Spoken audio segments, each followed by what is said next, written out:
Frabianti selaku ruang tulis untuk mengatur jalannya presentasi SEO. Presentasi pada kali ini akan disajikan oleh kelompok research paper 41 dengan judul Pengaruh Aksesibilitas Pelayanan Rumah sakit Carolus terhadap pasien rawat inap pengguna BPJS pada tahun 2022 yang akan diuji oleh Ibu Maria Komodita Weti selaku penguji materi dan Ibu Carolina Widya Mariana selaku penguji bahasa.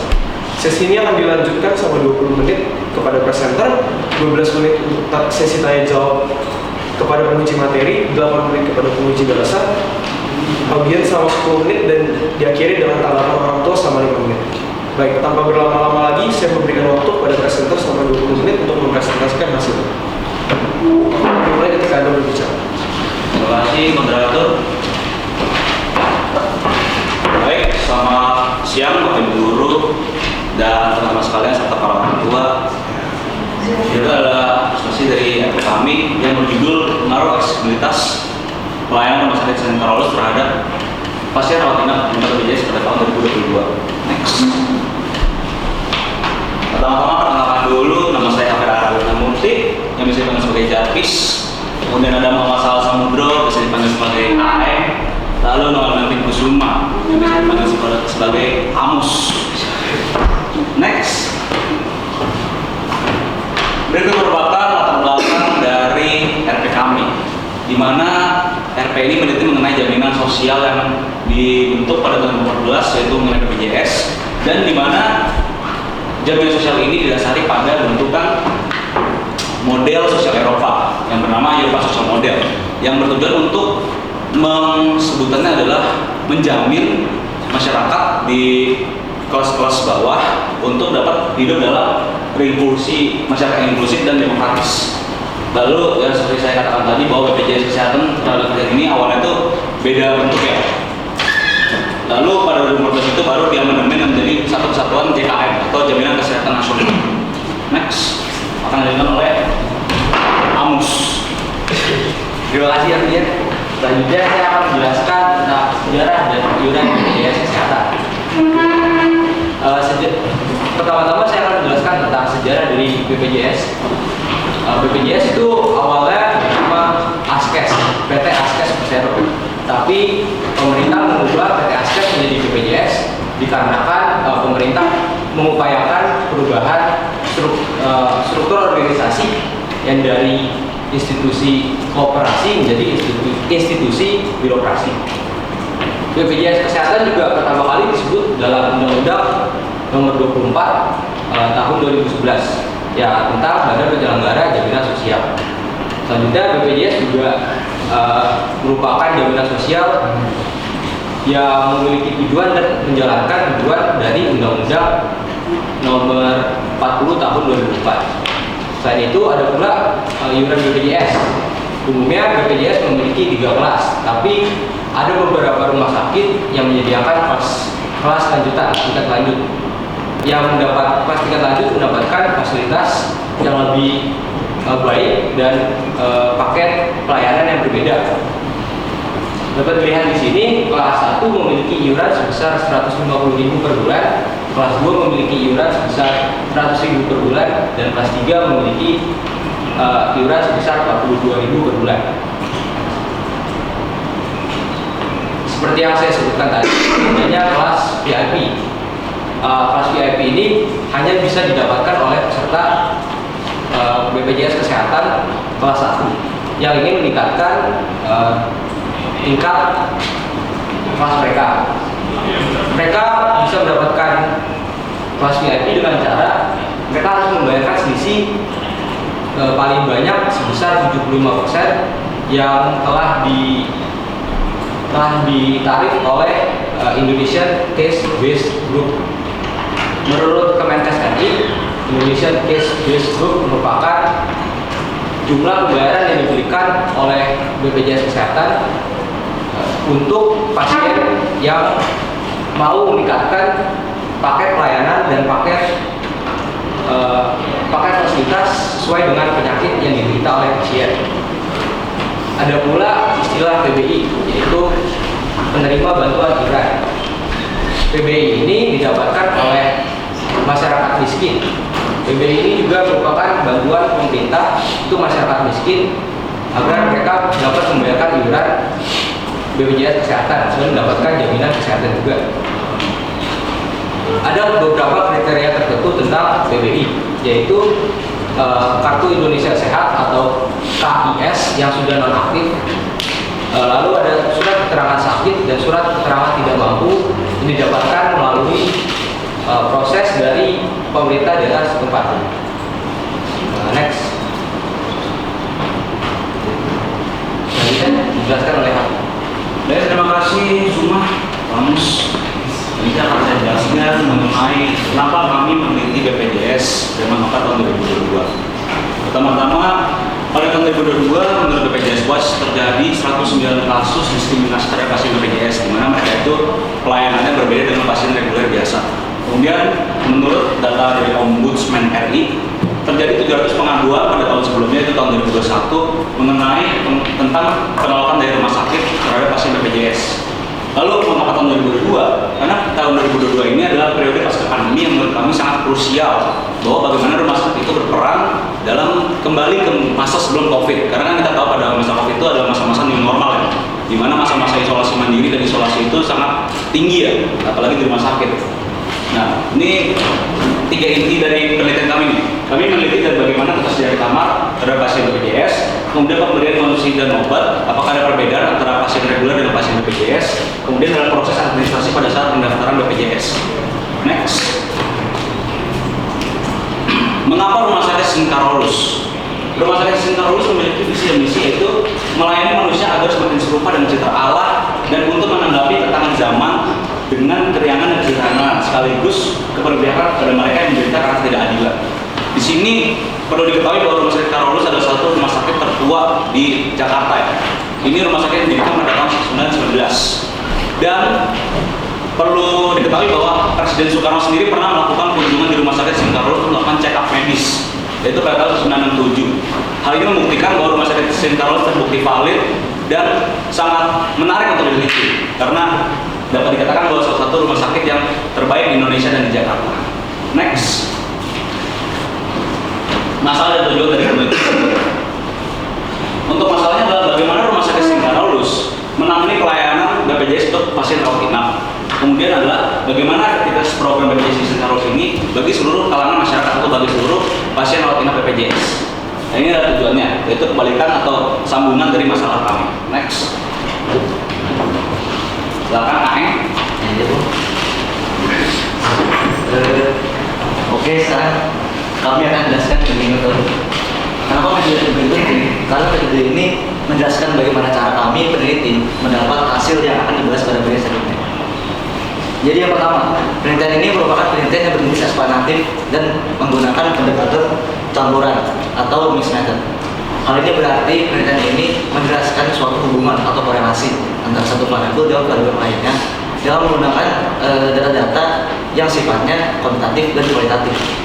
Lalu yang kedua, berdasarkan fungsinya, penelitian ini memiliki dua jenis variabel, yaitu variabel bebas atau variabel yang mempengaruhi, dan dalam penelitian ini adalah aksesibilitas pada Rumah Sakit Singkarolus yang akan mempengaruhi variabel terikat sebagai variabel yang dipengaruhi, yaitu pasien rawat inap dengan BPJS pada tahun 2022.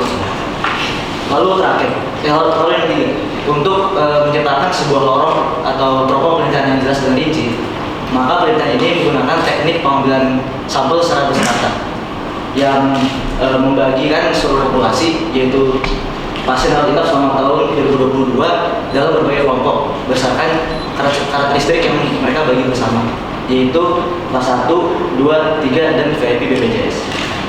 Next.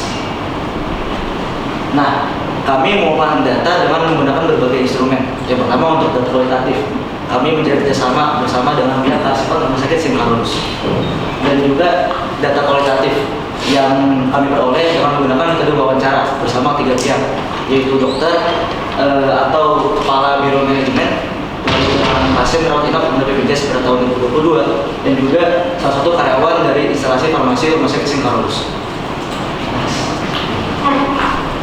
Nah, sekarang hasil pembahasan. Berdasarkan hasil penelitian kami yang diperoleh dari Rumah Sakit Singkarolus, kami dapat mengeluarkan sebuah tabel yang berisi jenis kelas dan jumlah pasien penggunaan BPJS rawat inap pada tahun 2022. Dapat dilihat dari tabel berikut bahwa ada 3 kelas, yaitu kelas 1, 2, 3 yang memiliki jumlah pasien di atas 1000. Dengan kelas 3 memiliki kuantitas terbanyak sebanyak 1222.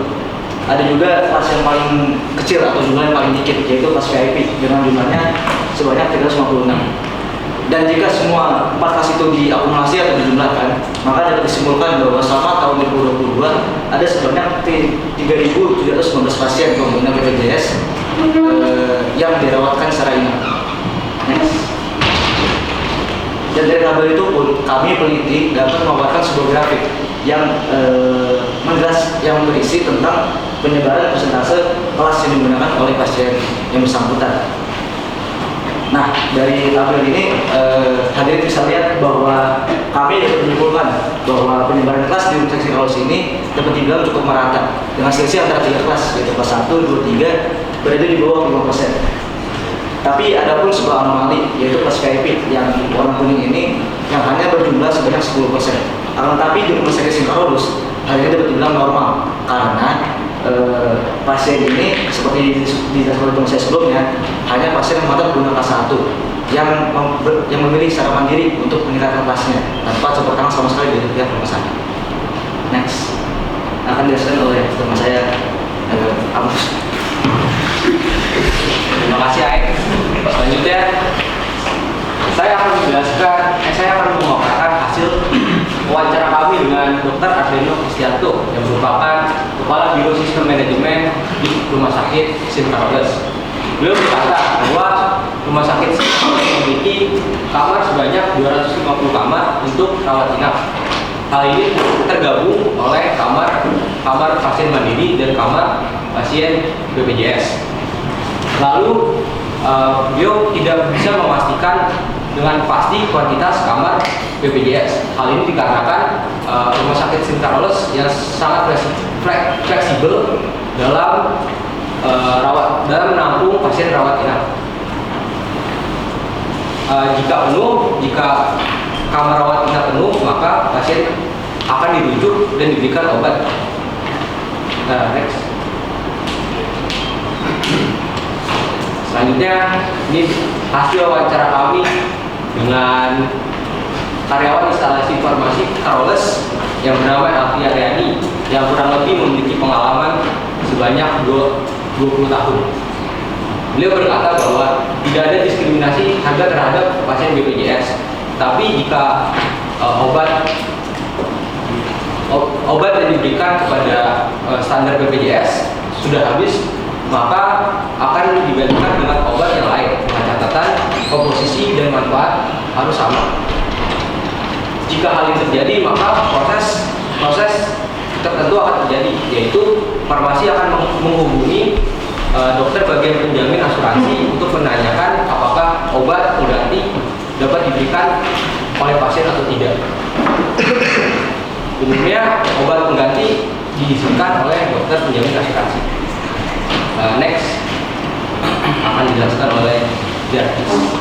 Baik, terima kasih Amus. Saya akan lanjutkan. Berikut adalah kendala yang dialami oleh St. Carolus atau BPJS sebelumnya dalam proses administrasi dan teknisi beberapa bulan.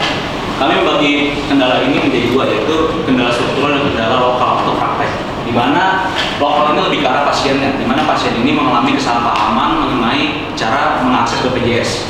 Yang pertama, sering terjadi antrian panjang karena pasien ini tidak tahu jam operasional dokter itu jam berapa. Misalkan pasien datang pagi, lalu dokter itu jam operasionalnya itu jam 1, maka akan menyebabkan antrian panjang. Kemudian dokumen, pasien sering tidak mengetahui dokumen-dokumen apa saja yang diperlukan untuk mendaftar menjadi calon pasien BPJS. Kemudian adalah sistem strukturalnya. Perlu diketahui bahwa BPJS itu bekerja secara sistem utang piutang, di mana si rumah sakit ini mendapat piutang dari negara atau dibayar oleh negara menjelang selama periode 3 bulan. Lalu sistem BPJS ini bekerja secara sistem pengkodean. Apa itu pengkodean? Pengkodean itu secara langsung, secara gampangnya adalah sistem yang menggunakan sentralisasi kode, atau di mana kode-kode ini menentukan bagaimana pasien itu harus dilayani, penyakitnya apa, lalu harga-harga itu berapa. Jadi misalkan pasien itu mengalami sakit DBD, maka ditentukan langsung dari pusat dia itu perlu obat apa dan biayanya berapa selama pengobatan itu. Lalu kemudian ada Dr. Ardeno sebagai narasumber kami juga menjelaskan mengenai seni medis, di mana seni medis ini berkaitan dengan bagaimana proses pelayanannya, lamanya seperti apa, lalu pelayanan seperti farmasi seperti apa. Lalu ada pengalaman dari guru kami tercinta Iwaya Trinadi yang pernah menjadi pasien di Karolus dari tahun 2013. Next. Ini adalah pengalamannya. Menurut Pak Wayan itu, Rumah Sakit Singkarolus adalah rumah sakit terbaik di Jakarta. Swasta terbaik ya. Lalu menurutnya di rumah sakit ini terdapat pelayanan rohani yang sangat luar biasa. Pertama, pelayanan dari pastor OFM terhadap umat Katolik yang mendapatkan pelayanan komuni dan pelayanan pengurapan. Lalu pasien ini juga pernah mengatakan bahwa Rumah Sakit Singkarolus dalam sistem BPJS-nya itu sudah baik pekerjaannya. Walaupun memang yang seperti tadi saya tampilkan bahwa terjadi antrian panjang ya, kendala-kendala yang normal menurut saya sudah dimaklumi. Next. Ain silakan. Terima kasih, Davis. Sekarang saya akan memberikan beberapa kesimpulan dan saran yang kita dapat dari segala proses penelitian kami. Yang pertama, kesimpulan itu yang kami dapatkan itu dapat menjawab permasalahan masalah yang tadi terungkap. Yang pertama adalah bagaimana penanganannya dan juga bagaimana efektivitasnya. Nah, kesimpulannya adalah penyebaran kelas di rumah sakit Singkarolus ini kebetulan cukup merata dengan ketersediaan kamar yang bersifat fleksibel. Contohnya bisa menggunakan ruang ICU apabila tidak digunakan dan juga ruang isolasi apabila memang penyakit yang dihidapkan oleh pasien BPJS itu sifatnya menular. Dan juga hal yang sama juga berlaku untuk obat. Apabila ada obat yang diresepkan oleh dokter namun tidak sesuai regulasi atau standarisasi dari BPJS, maka rumah sakit akan mencoba sebisa mungkin untuk mengcover biaya tersebut. Dan apabila memang tidak dapat di cover, maka pasien pun akan dicoba untuk dirujuk.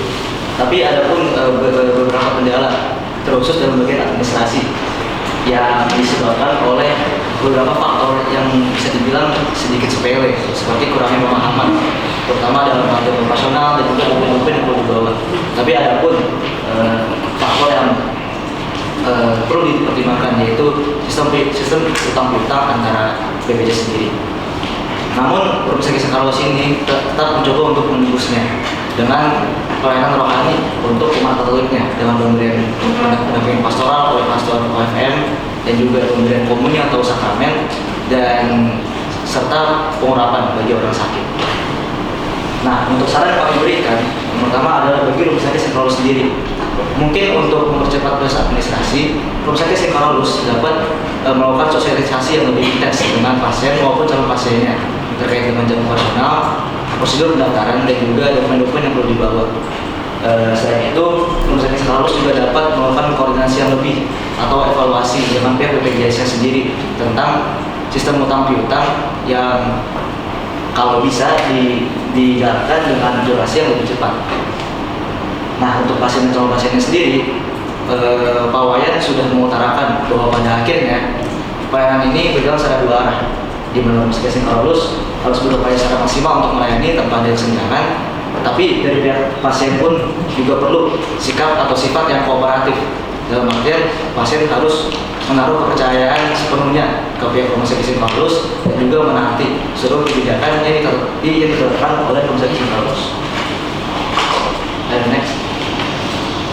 Nah, berikut berbagai dasar yang kami gunakan, mulai dari buku sebagai sumber primer dan jurnal yang memiliki judul yang mirip dengan penelitian kami, dan juga berbagai website dari lembaga-lembaga resmi, dan terakhir ada pun dasar narasumber dari identitas dan profil singkat dari narasumber yang kami wawancara. Selanjutnya akan dijelaskan oleh Davis. Baik, terima kasih Aek. Ini adalah quotes yang kami ambil dari buku berjudul Tuhan dan Negara, mana quotes ini memiliki seperti ini. Kebebasan tanpa sosialisme adalah ketidakadilan. Sosialisme tanpa kebebasan adalah perbudakan. Artinya adalah kita sebagai negara yang bebas juga harus menjamin kesehatan dan juga apa sebutannya kehidupan masyarakatnya, baik masyarakat kelas bawah maupun sampai kelas atas. Harus menjadi masyarakat yang inklusif dan demokratis. Next. Oke. RP ini kami persembahkan dan kami mengucapkan terima kasih kepada bapak-bapak, ibu-ibu, baik guru maupun orang tua, baik teman-teman sekalian maupun moderator dan juga notulen. Dan kami memberikan terima kasih sebesar-besarnya pada pembimbing kami, Pak TD, yang telah dipanggil Tuhan.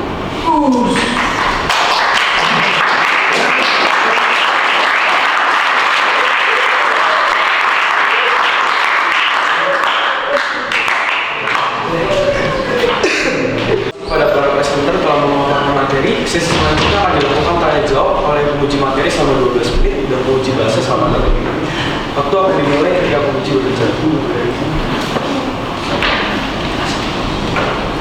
Selamat siang teman-teman, Bapak Ibu orang tua, dan yang berbahagia para presenter kita hari ini. Kita langsung saja ya teman-teman ya. Ke judulnya coba.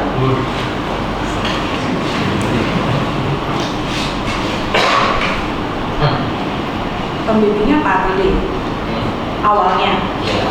Kemudian Pak Des. Oke, dari judul teman-teman, kalian ngomongin tentang pengaruh aksesibilitas. Sampai akhir saya mendengar aksesibilitas yang seperti apa, indikator yang seperti apa yang masuk ke aksesibilitas pelayanan rumah sakit yang kalian maksudkan di penelitian kalian.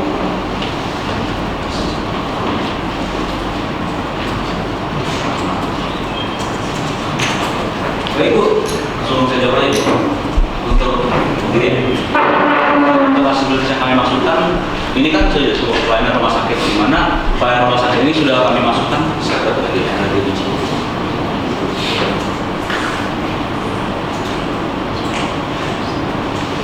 Nah ini Bu, sudah ada ketersediaan kamar, kemudian konsumsi dan obat, lalu proses administrasi pada saat pendaftaran. Karena pelayanan ini kan artinya adalah bagaimana proses distribusi obat ini bagi pasien itu tercapai, apakah itu hasilnya sangat-sangat sama rata, bukan sama rata, apa sebetulnya distribusinya itu sesuai ekuitas lalu, maksudnya sesuai dengan penyakit yang dia derita dan cocok untuk dirinya. Lalu untuk persediaan kamar adalah bagaimana rumah sakit ini melakukan pelayanan apakah kamar tersedia bagi semua pasien. Lalu pada proses administrasi adalah ya tadi itu Bu yang kami temukan bahwa terjadi kendala pada proses pelayanannya, di mana rumah sakit ini mengalami kendala berupa administrasi yang disebabkan oleh kesalahpahaman pasien itu sendiri. Variabel bebas serikatnya? Variabel serikatnya,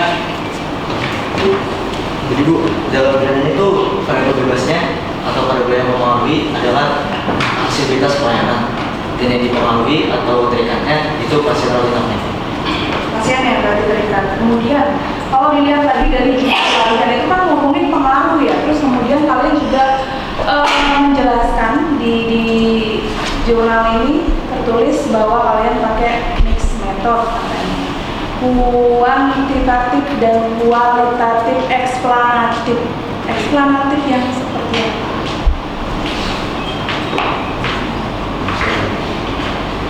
Jadi eksplanatif sendiri secara definitif itu artinya menjelaskan hubungan antara variabel yang satu dengan variabel yang lain, dan variabel yang kita ketahui itu aksesibilitas pelayanan dan juga pasiennya sendiri. Nah jadi kita ingin menjelaskan bagaimana pelayanan pasien secara lulus, apakah ada perbedaan aksesibilitas antara pasien BPJS atau pasien umumnya yang pasien umum yang dirawat di rumah sakit secara lulus. Dan itu kita jelaskan dengan data yang sifatnya kuantitatif dari penyebaran kelas dari orientasi pasien secara lulus yang tadi dia ada di grafik, dan juga data kualitatif yang untuk membacking atau mendukung grafik yang sudah dipaparkan, yang kita paparkan dari wawancara. Oke, ngomongin lagi tentang judul kan, di awal tulisnya pengaruh, harusnya ada hipotesisnya. Kalau untuk hipotesis Bu, itu kami kan udah tahu di daftar pusaka juga kalau pedoman penulisan kami itu berdasarkan pedoman yang dikasih oleh tim RP. Nah, itu sudah kami cari Bu. Tapi di dalam tata caranya atau rinciannya itu tidak ada hipotesis Bu. Hanya rumusan masalah dan kesimpulan itu untuk menjawab rumusan masalah. Kami juga mengira awalnya ada hipotesis, tapi ternyata sesuai pedoman RP yang kita ikuti tidak ada. Pedoman RP-nya nggak ada ya? Jadi kita mengikuti, kami mengikuti. Oke. Ini variabel bebas terikat, kemudian tadi kita ngomongin akses ya, bagaimana si pasien atau masyarakat itu mengakses si rumah sakit ini, cara penggunaan BPJS di Sengkarolus. Kemudian narasumber kalian ada dua. Tapi kita ngomonginnya pasiennya, kenapa cuma satu? Apa yang membuat kalian memilih hanya satu pasien?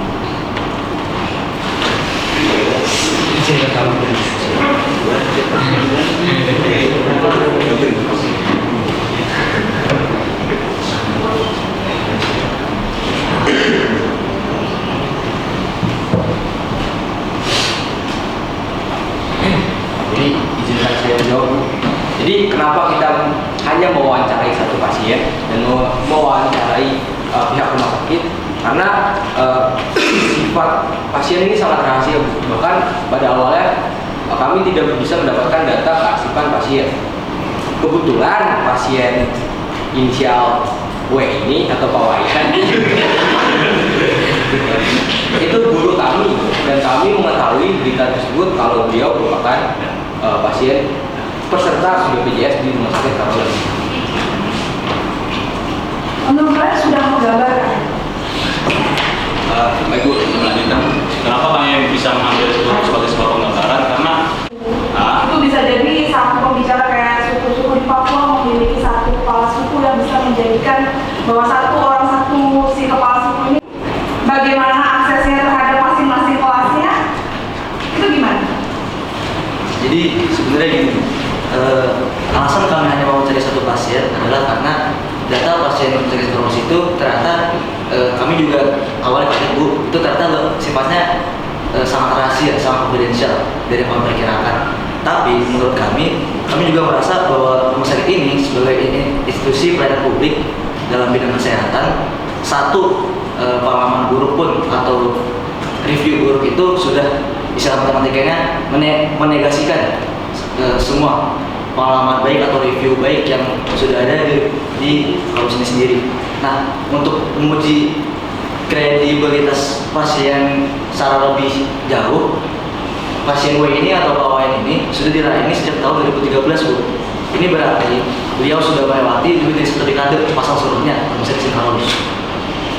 Itu menurut kalian sudah mewakili Menurut kami sudah cukup sudah. aksesibilitas pelayanan rumah sakit yang diwakili hanya satu pasien. Saya mau tanya pengolahan data kuantitatif kalian itu yang seperti apa? bisa kami diskusikan.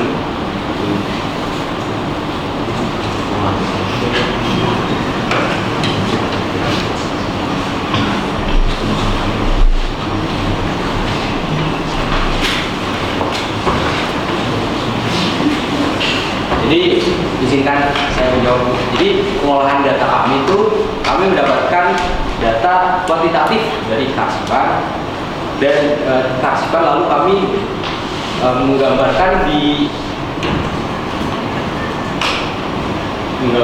menjadi tabel seperti ini. Tadi nggak ada pengolahan data. Ini data primer yang dikasih dari rumah sakit loh.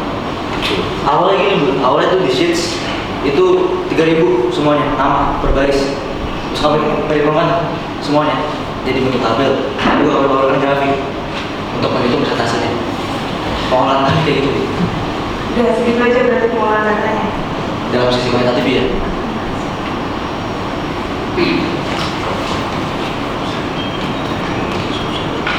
Tahu beda jurnal ilmiah dengan laporan?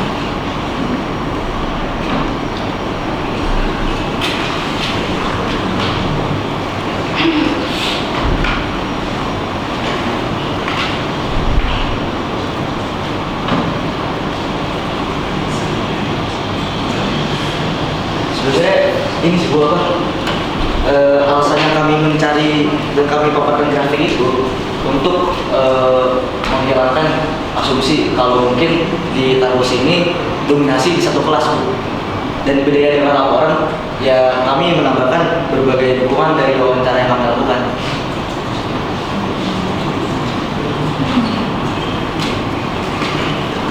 Sebenarnya ya, laporan kalian, jurnal kalian ini bisa menjadi masukan sih sebenarnya bagus.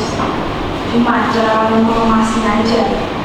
Harusnya setidaknya kalau dibolehkan izin untuk pasien BPJS kan angkat singkat aja yang benar-benar mudah nggak mengaksesnya, lama nggak waktu penunggunya, kayak gitu aja. Jadi kalian bisa langsung mengolahnya, bukan hanya data yang sudah ada tinggal kalian rapikan kalau saya bilang ya, bukan mengolah data. Itu sebenarnya. Dan di judulnya pun harusnya jelas aksesibilitasnya yang seperti apa. Cuman kalian melebar kemana-mana jadinya. Semua yang kalian dapat pertanyaan wawancara kalian, menurut saya ini semua kalian masukkan begitu saja, nggak difilter. Sebenarnya yang masuk ke akses ini yang bagian mana saja, itu yang harusnya kalian pilih-pilih di laporan kalian. Kemudian yang tadi informasi tentang obat, tentang tagihan, utang piutang itu adalah pelengkap dan di akhirnya. Kemudian juga bisa jadi saran untuk penelitian selanjutnya. Begitu ya, Aeng and the Gang. Terima kasih.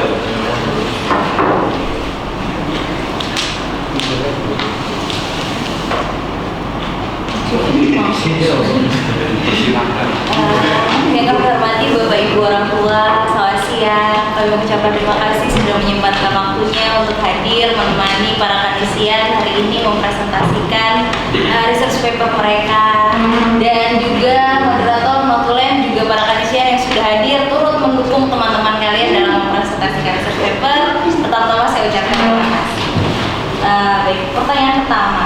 Teman-teman, di dalam jurnal teman-teman mengatakan ada, meski pada kenyataannya sebelum BPJS, Indonesia sudah berupaya cukup lama dalam menegakkan jaminan sosial dengan dibentuknya Jamkesmas, tetapi badan tersebut kurang efektif.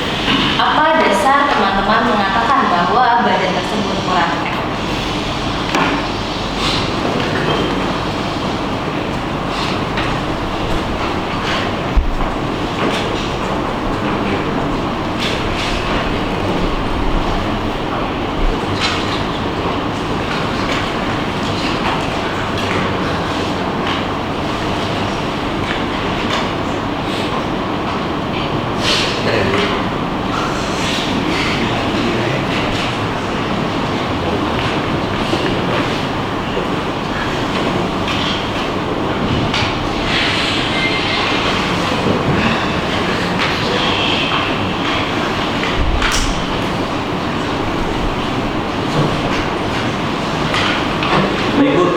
Atas pertanyaannya, jadi untuk dasarnya mana yang menyatakan bahwa itu terkesan kurang efektif ya Bu sebetulnya.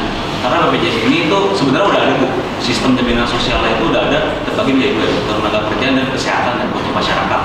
Itu udah ada dari tahun 1968 dan 1977. Tahun 1977 itu untuk tenaga kerja dan 1968 itu untuk jaminan kesehatan Bu. Cuma masalahnya itu tuh terbagi menjadi dua Bu. Yang tadi saya katakan bahwa tidak hanya dari lembaga pemerintah saja, tapi juga dari perseroan pemerintah Bu. Sehingga itu kesannya adalah tetap mencari untung Bu. Sedangkan pada tahun 2015 berdasarkan UU 2011 itu saya lupa UU berapa.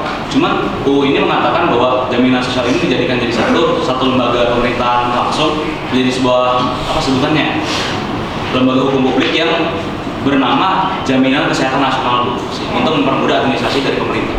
Baik, begini, kalian mengukur tentang efektivitas. Kalian memerlukan data berupa apa sih di dalam efektivitas itu? Datanya apa?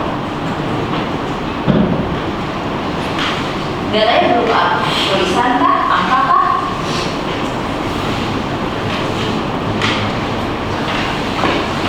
Ini kan kalian lagi mengukur efektivitas.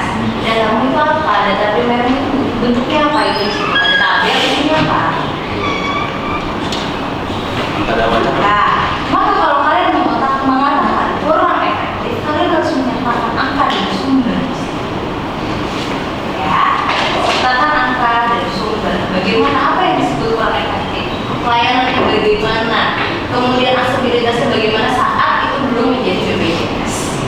gitu ya. Kemudian catatan BPJS Watch-nya harus dipakai, mengungkapkan bahwa ada sebanyak 109 kasus diskriminasi terhadap pasien BPJS pada tahun 2022 terkait pengobatan dan administrasi. Nah, data tersebut sejalan dengan Ombudsman. Data itu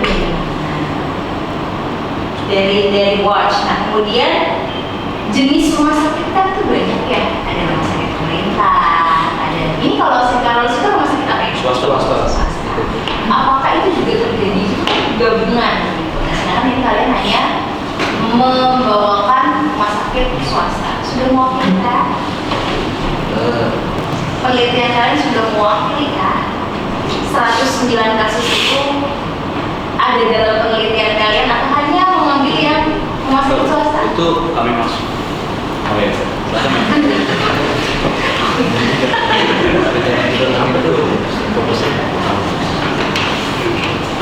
Jadi menjawab. Jadi itu kasus 109 diskriminasi itu enggak dalam catatan kami, karena catatan kami hanya berfokus pada BPJS Kesehatan di Rumah Sakit Bintang. Tapi itu menjadi latar belakang penelitian kalian. 109 kasus diskriminasi, kalau kalian tidak sebutkan itu tidak akan menjadi latar belakang penelitian kalian. Kalian menganggap ada kasusnya nih, diskriminasi ini ada kasusnya, tapi terjadi di rumah sakit apa, jenisnya apa? Jadi Kenapa hanya memakai rumah sakit swasta? Sedangkan diskriminasi ini juga bisa terjadi di rumah sakit pemerintah, rumah sakit swasta. itu Bu, itu sebenarnya kami tambahkan dalam jurnal kami itu sebagai penambahan Bu. Alasan kenapa kami ingin melihat BPJS karena telah terjadi kasus-kasus tersebut Bu. Kami ingin melihat apakah di Karolus itu terdapat beda atau tidak Bu, gitu Bu. Ya, ini. Ya,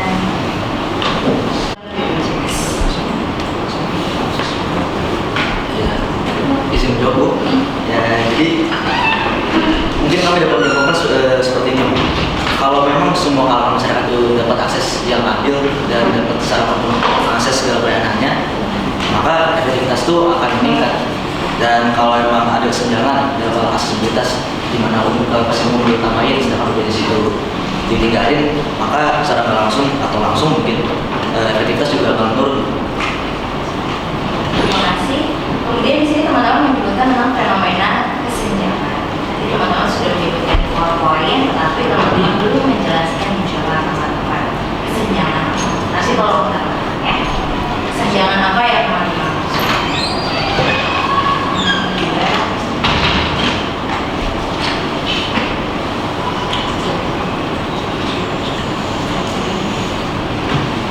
Teman-teman sudah mengkonfirmasi kepada Pak Wayan untuk menyebutkan nama beliau.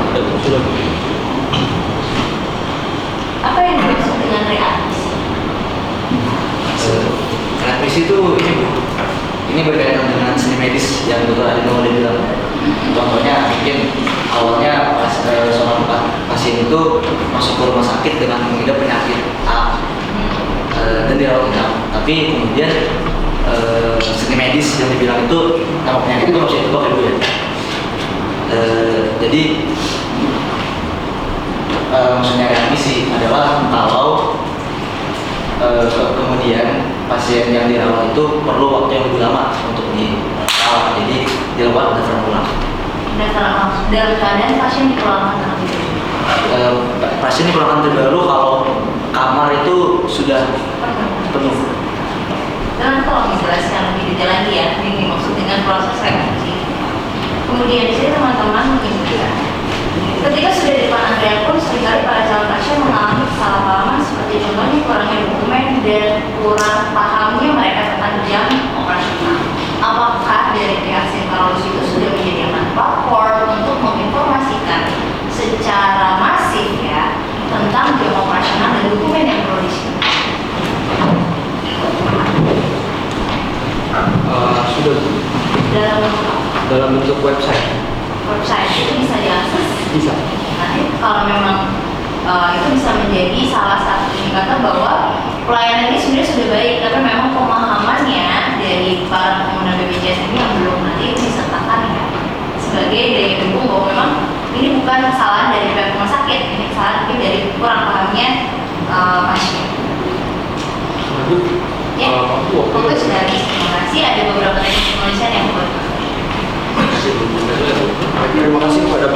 Fauzi telah menyampaikan tanggapannya. Untuk sesi berikutnya diberikan kesempatan kepada para audiens untuk bertanya dan menanggapi selama 10 menit. Dimohon untuk mengangkat tangan dan menyebutkan nama.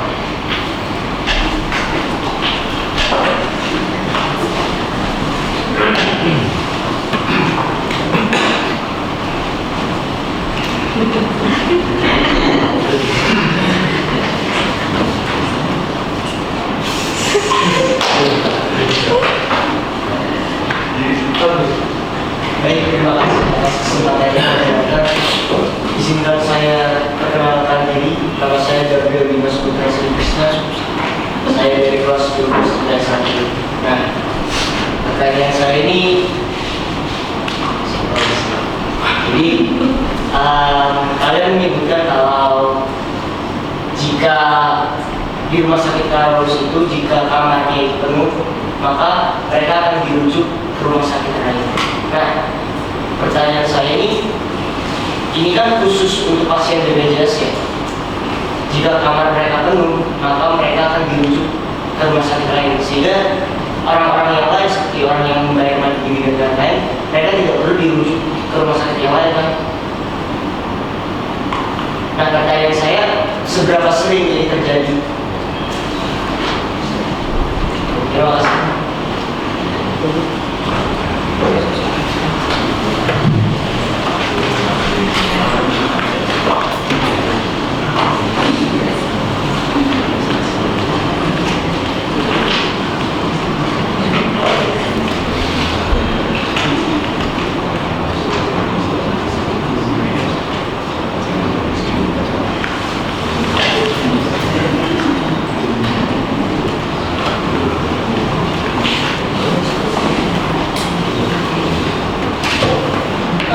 Mas,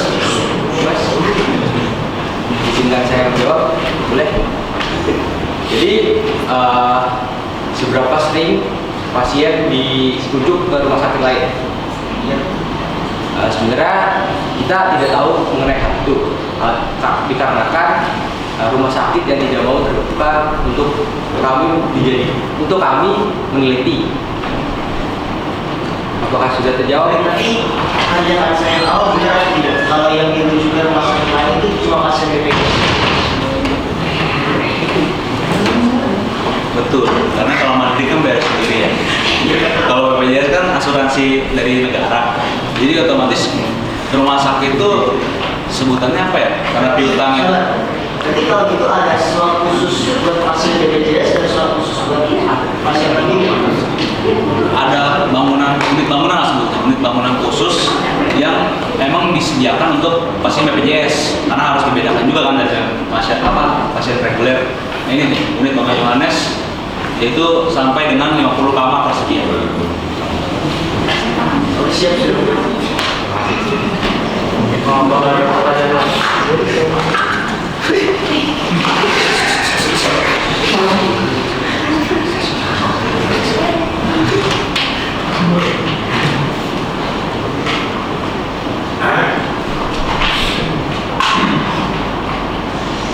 Baik, jika tidak ada akan dilanjutkan oleh tanggapan dari orang tua terhadap presenter. Ini selama 5 menit itu silakan.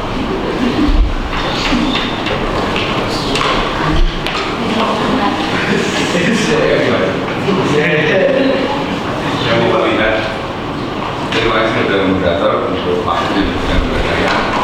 Yang pertama yang saya lihat dari ketidakjagoan kita, ini kemampuan bicaranya sudah melejit jauh sekali.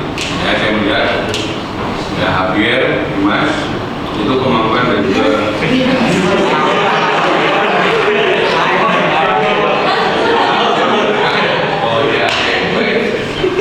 kemampuan bicaranya secara sistematis saya kira sudah meningkat jauh, dan juga diksi pilihan katanya sudah semakin baik, dan ya memang perlu untuk kemampuan bagaimana memanage audiens. Artinya komunikasi mata itu penting sekali supaya apa yang Anda sampaikan juga bisa sampai kepada audiens. Ya. Hal yang saya apresiasi adalah kemampuan dan keberanian Anda untuk keluar dari zona nyaman Anda, masuk ke rumah sakit Karolus. rumah sakit Karus itu rumah sakit yang punya kredibilitas tinggi dan Anda bisa nembus dan kemudian Anda bisa mencari data dari sana. Dan saya tahu persis bahwa data yang Anda cari itu adalah data yang sifatnya sangat rahasia, ya. Dan itu tidak boleh semua orang tahu. Kalau kamu bisa nembus Pak Wayan itu hanya kekecualian. Apalagi kalau kamu diminta untuk cari bahwa dari pasien Karolus itu kamu ngambil 5 pasien yang bisa kamu nggak mungkin bisa. Itu yang harus juga kita pahami. Tapi satu hal yang sangat saya apresiasi yaitu bahwa kamu mampu mencari data di kelasnya rumah sakit Karolus dan Anda mampu bicara wawancara dengan dokter. Ya, yang bagi saya sebagai orang klinis juga, penelitian yang kamu lakukan itu sudah sampai pada tahapan apa yang kamu pikirkan itu kedepannya juga memberikan manfaat bagi orang lain yang tidak tahu bagaimana cara menggunakan BPJS. Maka saya kira main profit others dari usaha kamu itu juga bisa bermanfaat untuk orang lain. Termasuk secara pribadi, saya juga belum pernah menggunakan kartu BPJS. Dengan pengalaman ini, mungkin nanti Habib bisa ngurusin bapaknya kalau kan gitu, ya. Karena memang akses untuk di BPJS itu kalau kita belum tahu, ya akhirnya seperti orang kemudian dibingkong saat mari seperti yang Anda keluhkan. Itu saja dari saya, Profesor, selamat, ya. Semoga apa yang kamu pikirkan, yang kamu sampaikan kepada orang lain untuk memberikan sebuah gambaran yang lebih baik kepada orang lain. Terima kasih.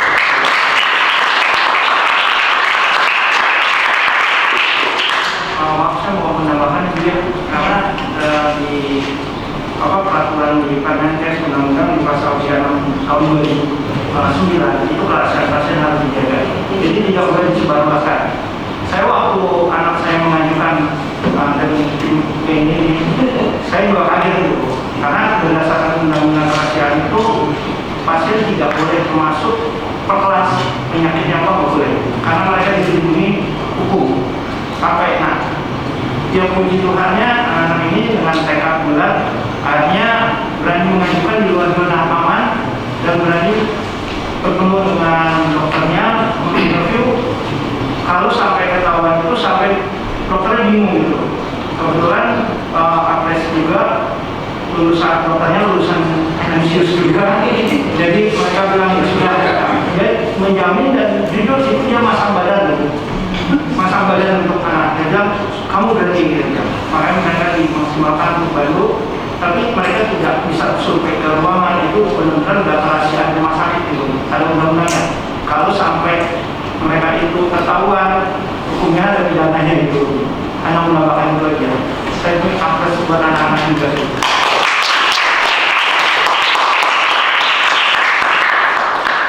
Apakah ada tanggapan lagi dari orang tua?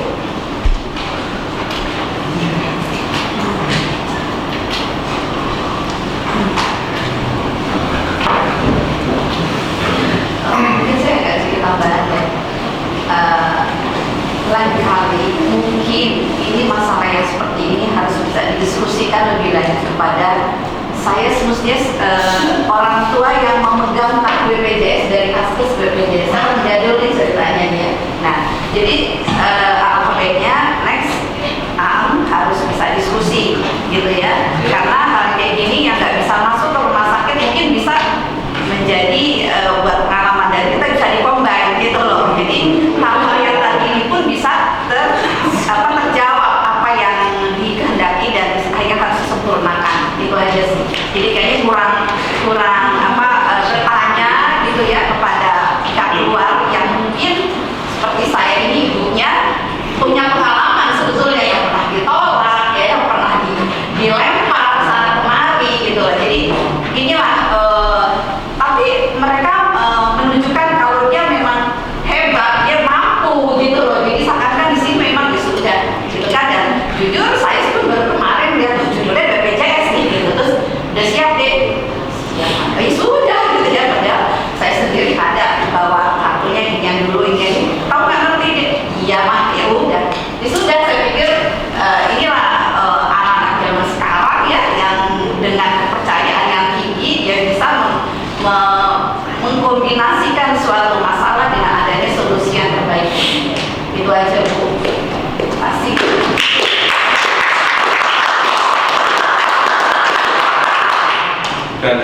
satunya lagi adalah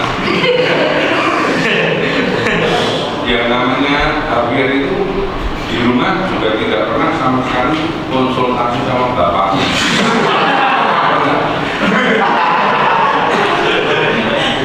Itu saja Bu.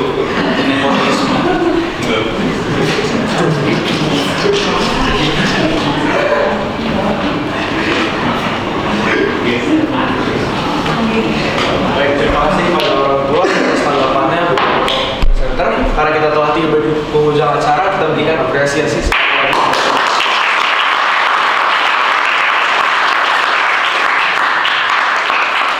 Saya selaku moderator untuk acara ini, saya minta maaf apabila ada salah kata. Saya berterima kasih karena untuk para audiens dan penguji yang telah menyempatkan waktunya untuk datang. Terima kasih atas perhatiannya, selamat siang.